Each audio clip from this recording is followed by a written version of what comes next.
We have a divine template. We have a perfected version of ourselves, a perfected version of the totality of who we are, our heart, mind, and body, that exists in a higher dimension. I believe that. We have three holy names of God. We have Ehyeh, Elohim, and Adonai. One each corresponding to the heart, the head, and our body. And each of these names has their source in God, and Yod-He, Vod-He, the higher dimensions. An angelic divine blueprint, a perfected template of each of us. And each of these three components, head, heart, body, they're conterminous with the subtle bodies as well, our causal bodies, our astral bodies, emotional bodies, spirit bodies, the soul, all of these things beyond the head, heart, and body. But the perfected version is in a higher dimension, and that is, to me, what means bringing heaven to earth is all about, of divinizing matter, of each day refining our personality towards our walk of perfection. I don't think that's too lofty of a goal, especially when this world and everything in this world, for the most part, that is popular or that is available, readily available to all of us, is meant to dehumanize us, to demonize us, to keep us trapped at a certain level of evolution. And I've been fortunate to be gifted through one means or another with the care of an animal, of a dog. Her name is Bella Leona Mariposa, but Bella. And that care of Bella has taught me many things about myself. This dog is very intelligent. This animal is very aware, very intelligent, very sensitive, hypersensitive. And through the care of this animal, I've learned things about myself, about areas of refinement, of focus for my own personality, towards my own walk towards perfection. Raising my voice because of whatever, accident that happened or whatnot, things of that nature. But that walk towards perfection has been enhanced, has been aided with this relationship with an animal. And there is a story about Ramana Maharshi and this cow that he had a special relationship with. The name of the cow, I may mispronounce it, but is Lakshmi. But Ramana, who I made a video where I shared a thumbnail of Ramana and this cow, had a very extraordinary relationship. And in general, you find people that are sort of meditators, or their energies are calm, under their control. Animals tend to establish trust relationships with them.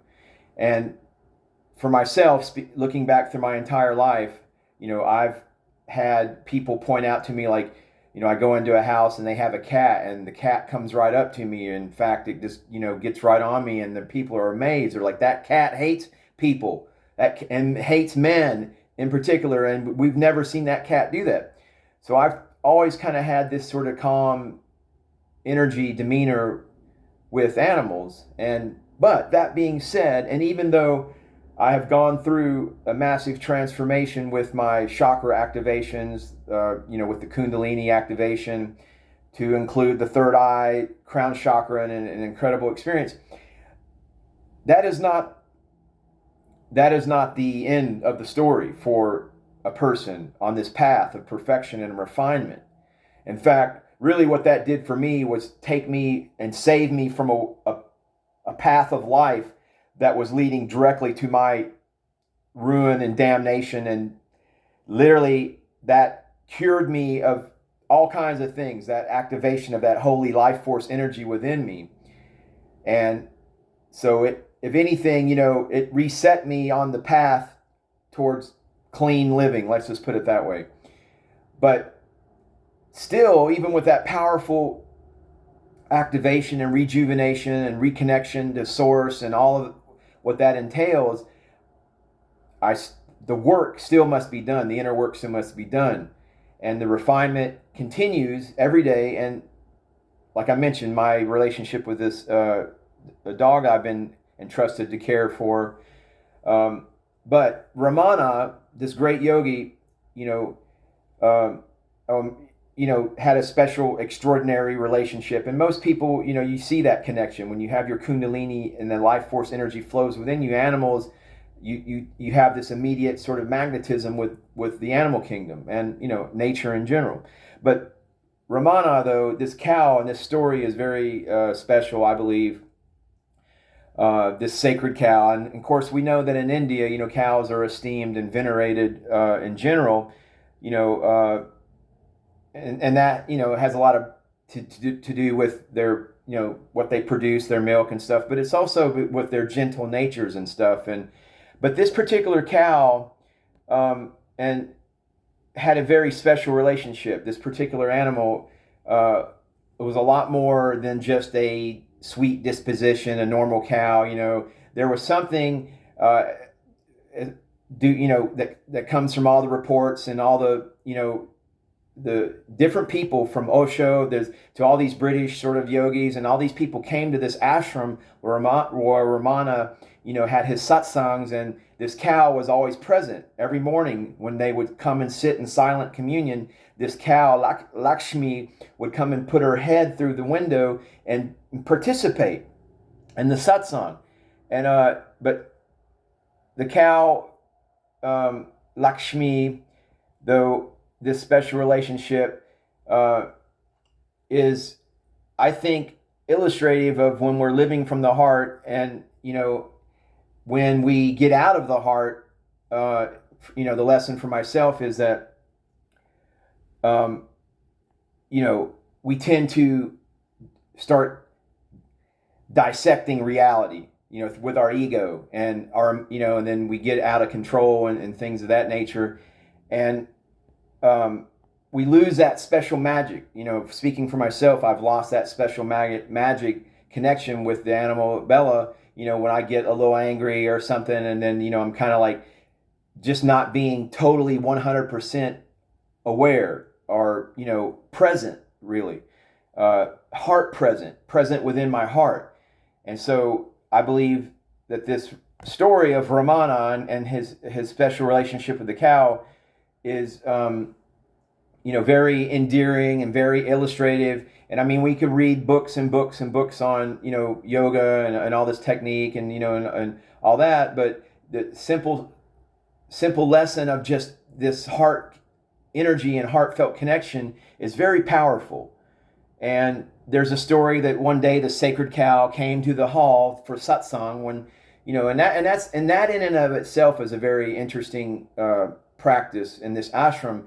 You would have all the people from the city that would come, and it wasn't him up there talking and going on like sort of how I'm doing in this video. It was just a silent, heartfelt energy that was being put out, and then these people that were, before they would go about their day, daily task, they would come and sit in silent meditation and communion, and they would renew in gratitude and this energy, this heart energy, this love energy, and then they would take that through their day, and it's different from the Western sort of church, going to church where somebody's talking at a pulpit, and it's just more of the same. You got talking going on all day, your radios, your smartphones, the news, everything is just you're pummeled with all these words, and but are you really connecting? And so that I believe that this story in particular with Lakshmi and Ramanan, is very endearing and very is a lesson for all of us to slow down and then embrace the animals in our life and stay within our heart energy.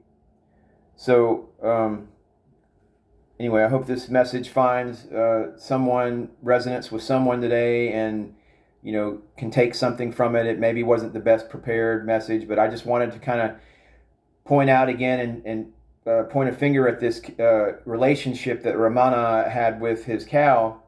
And I'll leave some information in the video information, in the details and all that. But anyway, have a great week.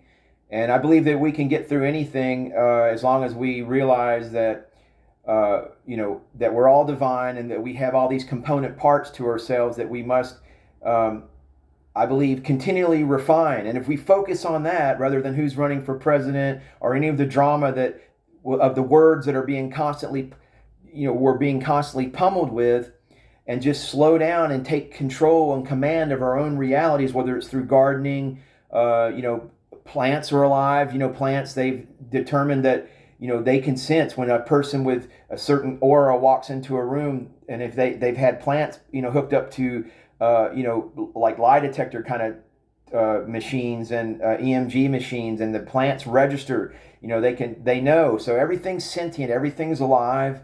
And if we focus on that rather than all the drama that's being foisted upon us by design, then we all walk towards perfection, and we all bring heaven to earth and realize that divine template and the new earth golden age. Namaste, namaskaram.